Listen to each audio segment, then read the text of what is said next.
Kesho ni yako wewe, kesho ni yako.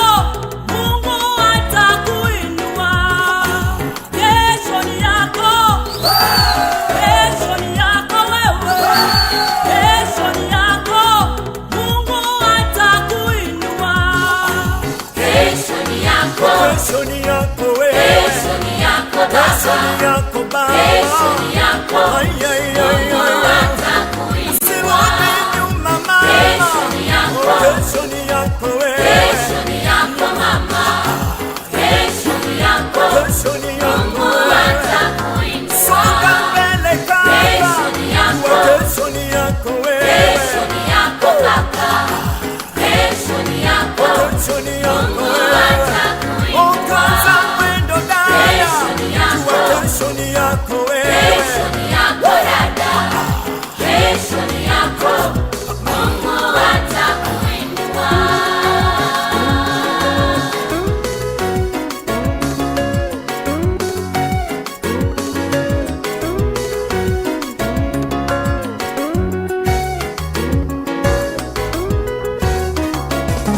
Usitishwe na kelele za movu, amini Mungu atajibu.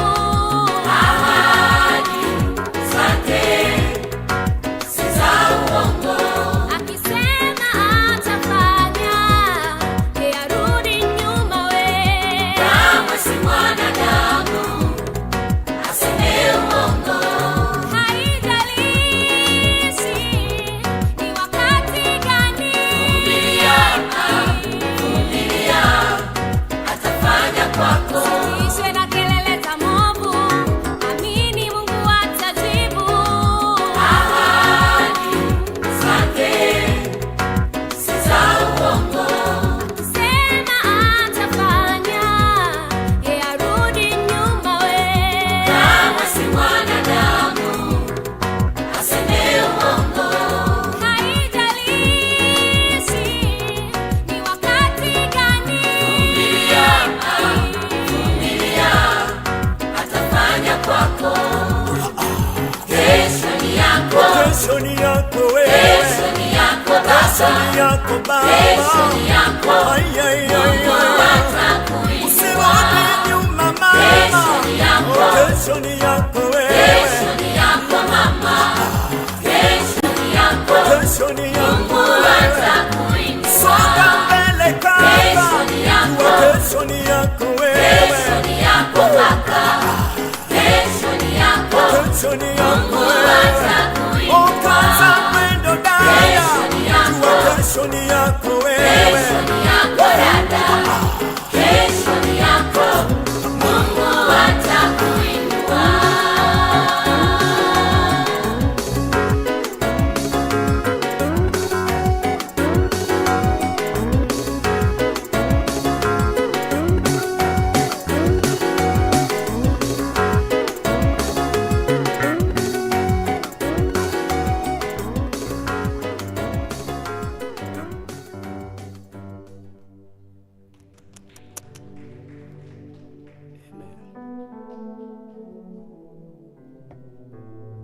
Simame.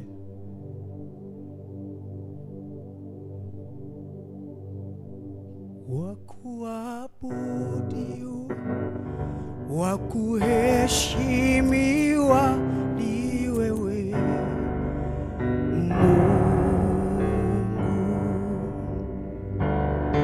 wakupewa sifa na utukufu ni wewe O Mungu, wakuabudiwa, wakuheshimiwa ni Ee Mungu,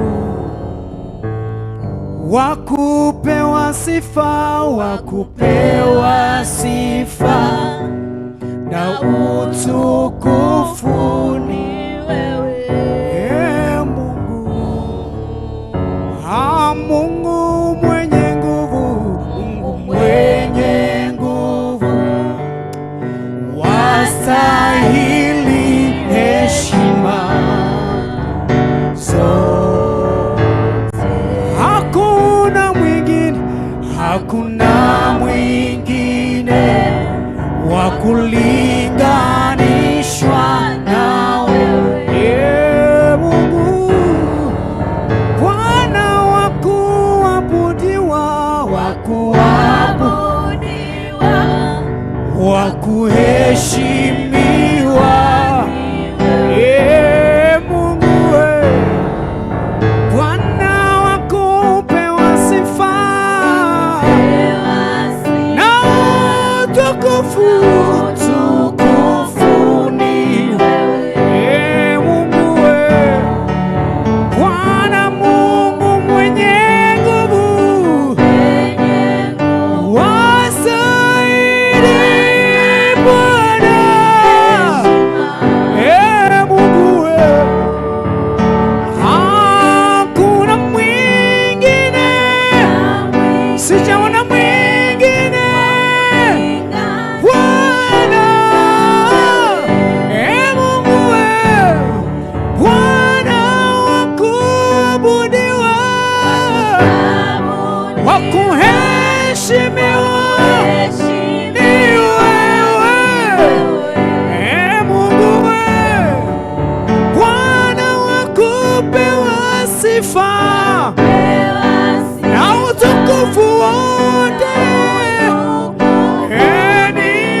Pokea sifa Yesu, pokea sifa Mtakatifu, pokea sifa Mfalme, Mungu wa Ibrahim, Mungu wa Isaka, Mungu wa Israeli. Ndiwe Mungu wetu, unastahili peke yako Bwana, peke yako unastahili, unastahili peke yako. Wewe ni mwema kwenye maisha yetu, ni mwema kwa watoto wetu, ni mwema kwa ndugu zetu, ni mwema kwa Watanzania, ni mwema duniani kote. Wewe umetukuka sana. Tunazo shukrani asubuhi ya leo mbele zako. Umetutendea mema, umetupa uhai wa kuishi, umetupa kibali Baba, umetenda makuu, umetulinda Bwana, umetuepusha na magonjwa, umetuepusha na mauti. Tunakushukuru kwa matendo yako makuu. Asante kwa ajili ya ibada hii ya leo Bwana Yesu. Tumekuja kuabudu, tumekuja kutukuza. Asante kwa mtumwa wako uliyemwandaa asubuhi ya leo kwa ajili ya kuhudumu.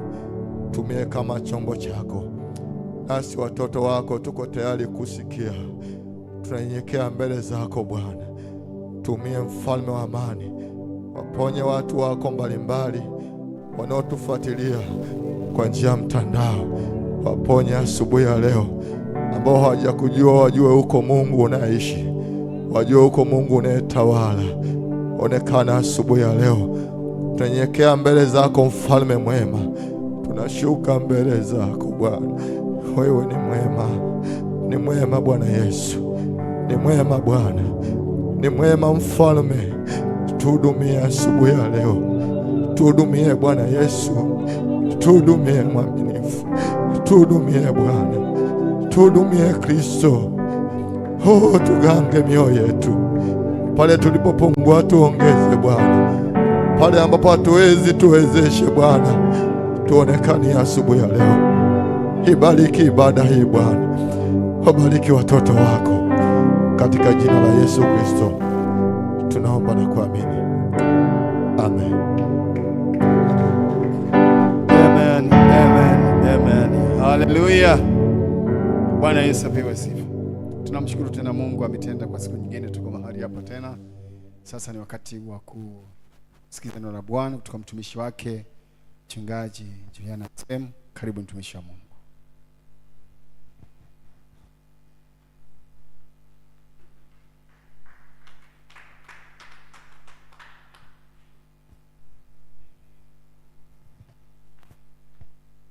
Bwana Yesu asifiwe. Ni siku njema tena ambayo Bwana ametupa. Haleluya. Ninayo furaha kuwepo mahali hapa. Namshukuru baba askofu na mama askofu, wachungaji, kwa ajili ya kibali ambacho nimepewa asubuhi ya leo. Bwana Yesu asifiwe. Basi tutaenda kuangalia neno la Mungu ambalo linatuthibitishia kwamba Yesu ni mwana wa Mungu. Bwana Yesu asifiwe. Ziko imani mbalimbali. Kila watu wanaamini jinsi walivyopokea kwa wazazi wao. Ulipokuwa mdogo ukakua, ukaambiwa hapa ndio tunaabudu, ulifuata kile ambacho umeambiwa. Bwana Yesu asifiwe.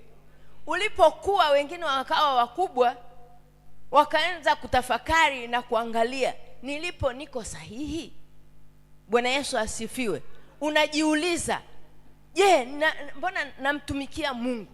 Labda na tatizo, ninaomba lakini bado sijapata jibu, ninaumwa lakini bado sijafunguka. Inakuwaje? Unaanza kutafuta. Mungu anataka watu wanaotafuta. Bwana Yesu asifiwe. Na yeye amekutafuta. Anasema kwamba nalikuja kutafuta na kuokoa kile kilichopotea. Luka 10:19. Yesu alikuja kutafuta na kuokoa kile kilichopotea. Bwana Yesu asifiwe. Tulipotea wote, lakini Yesu alikuja ili kututafuta sisi. Tunaenda kuthibitisha kwamba na Yesu ni nani. Bwana Yesu asifiwe. Huyu Yesu alitabiriwa siku nyingi kwamba atakuja. Mungu anapanga mpango tangu asili, tangu zamani. Biblia ni unabii ambao Mungu ameandaa kwa ajili ya watu wake. Mungu hakupenda aishi peke yake. Kwa hiyo aliandaa watu wa kuishi pamoja naye.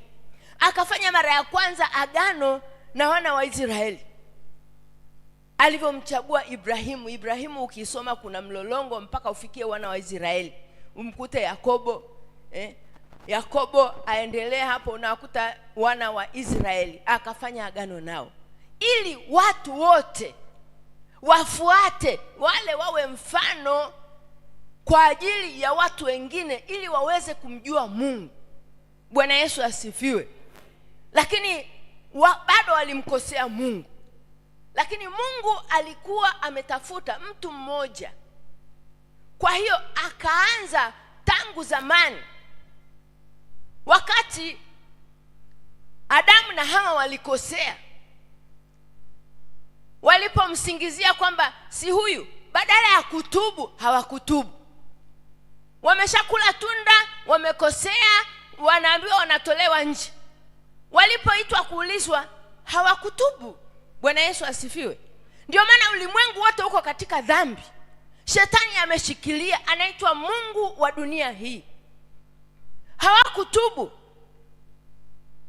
Lakini Mungu kwenye kitabu kile cha Mwanzo 3:15 akasema uzao wa mwanamke utamponda shetani kichwa. Bwana Yesu asifiwe. Ndio akawa ameanza kuandaa mpango ili Yesu aje azaliwe. Ikafika kwa nabii Isaya ile 7:14 akasema kwamba bikira atazaa mtoto. Hebu fikiria, unashangaa. Watu wote wana mababa, lakini Yesu anatabiriwa kwamba bikira atazaa mtoto. Bwana Yesu asifiwe. Na tunaona, hebu tusome hiyo Isaya 7:14.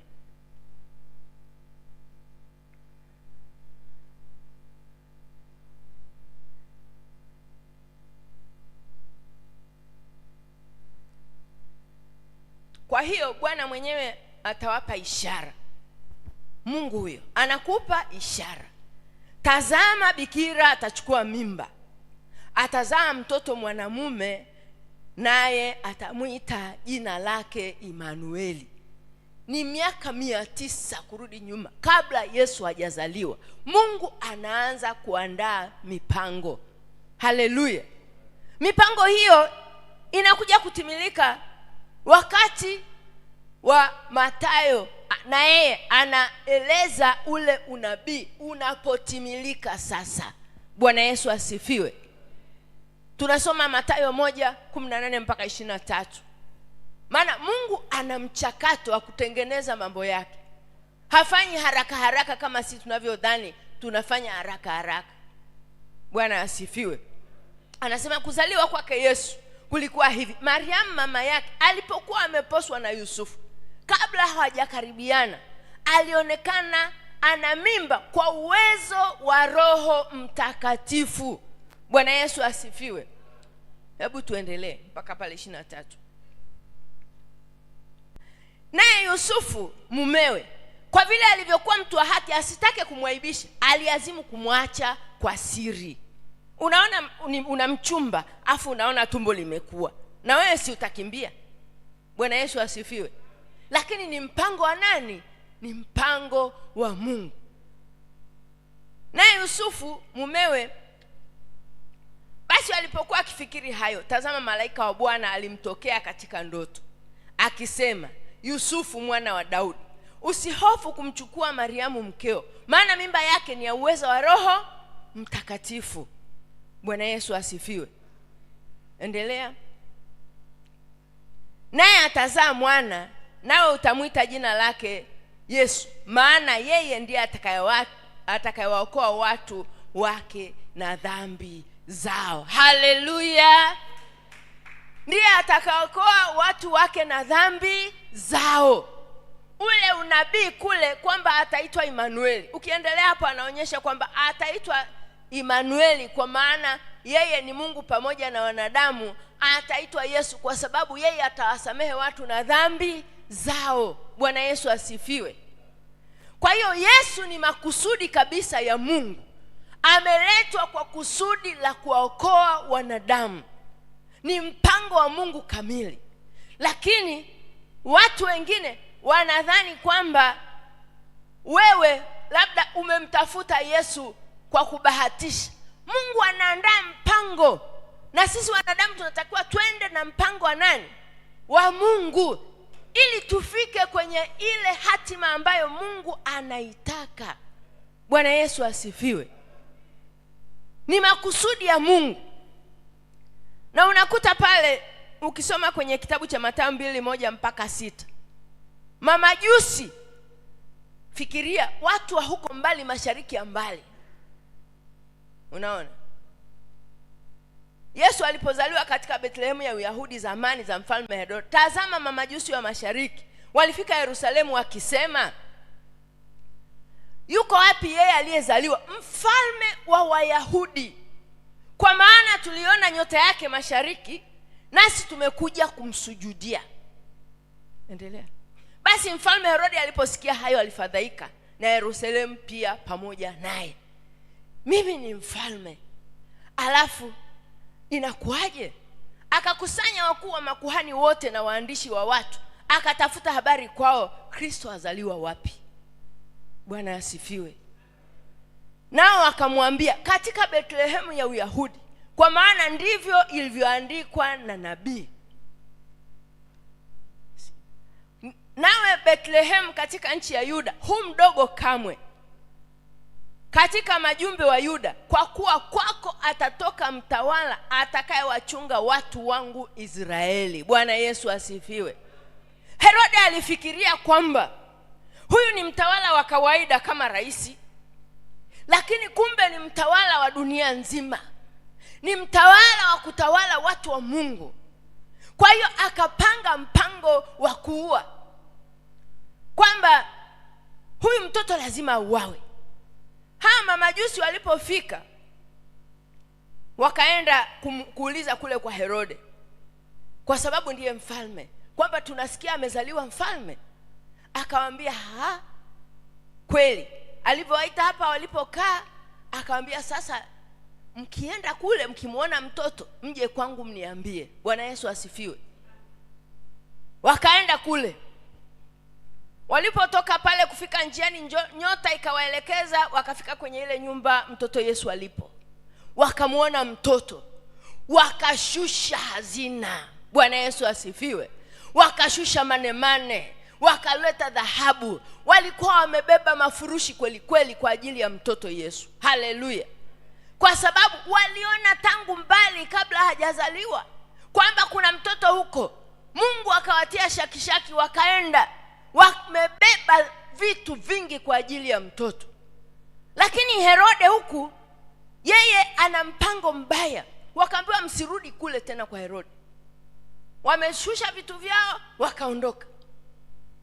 Tunasoma tunaambiwa kwamba baada ya hapo tu Yusufu akatokewa na malaika, akaambiwa mchukue mtoto uende wapi? Misri. Kwa sababu Herode ana mpango wa kufanyaje? Wa kumuua mtoto. Herode akakaa baada ya miaka miwili haoni chochote, kwamba wale watu hawakurudi na huyo mtoto ameambiwa ni mtawala. Akasema nendeni mukaue watoto wote. Bwana Yesu asifiwe. Ili yule mtawala asionekane. Kumbe Yesu mwenyewe ashapelekwa wapi? Misri. Watoto wa watu wakauawa, kuanzia mwaka mmoja hadi miaka miwili wote waliuawa. Bwana Yesu asifiwe. Kwa nini anatafutwa Yesu auawe? Lakini kwa sababu ni mpango wa Mungu hakuweza kumpata Yesu. Na Herode siku moja alipokuwa anahubiri, watu wakasema kama Mungu, Bwana Yesu asifiwe, Mungu ana wivu. Yaani anapewa utukufu kama Mungu. Mungu akaachilia chango likamnyonga Herode, akafa kwa kujisifu kwamba mimi ametoa hotuba nzuri, akafa. Yusufu akaambiwa aliyemtaka roho ya mtoto ameshakufa, nenda rudi nyumbani. Bwana Yesu asifiwe. Yesu akarudi akakua. Biblia inasema akakua katika kimo na kicho cha Mungu. Bwana asifiwe. Kwa hiyo Mungu ana makusudi kwamba huyu Yesu ni uthibitisho kwamba Yesu aliletwa na Mungu kwa ajili yako, ili wewe uokolewe kwenye dhambi zile ambazo tumefanya. Na Mungu ana makusudi na wewe ili uokolewe uweze kuishi maisha matakatifu. Bwana asifiwe. Tumfuate Mungu. Biblia inatuambia kuna Mafarisayo na Masadukayo. Wale ni walimu ambao walikuwa na dini zao, walikuwa nazo. Biblia inasema wana chachu ya Mafarisayo, msifuate chachu ya Mafarisayo. Chachu ya Mafarisayo ni mafundisho ya uongo. Hata sasa ziko dini nyingi ambazo hazifundishi neno la kweli la Mungu. Bwana Yesu asifiwe. Ukisoma kwenye Ufunuo 22 mstari wa 18 na 19, anasema ukiongeza neno lolote kwenye Biblia au ukilipunguza, utapunguziwa na wewe kwenye maisha yako. Bwana Yesu asifiwe. Kwa Mungu ana makusudi tushike neno lake. Kitabu kile cha Yohana 15 mstari ule wa 7, anasema neno la Mungu likikaa ndani yako na wewe ukikaa ndani yake, utaomba lolote, kwa sababu neno ni Mungu mwenyewe.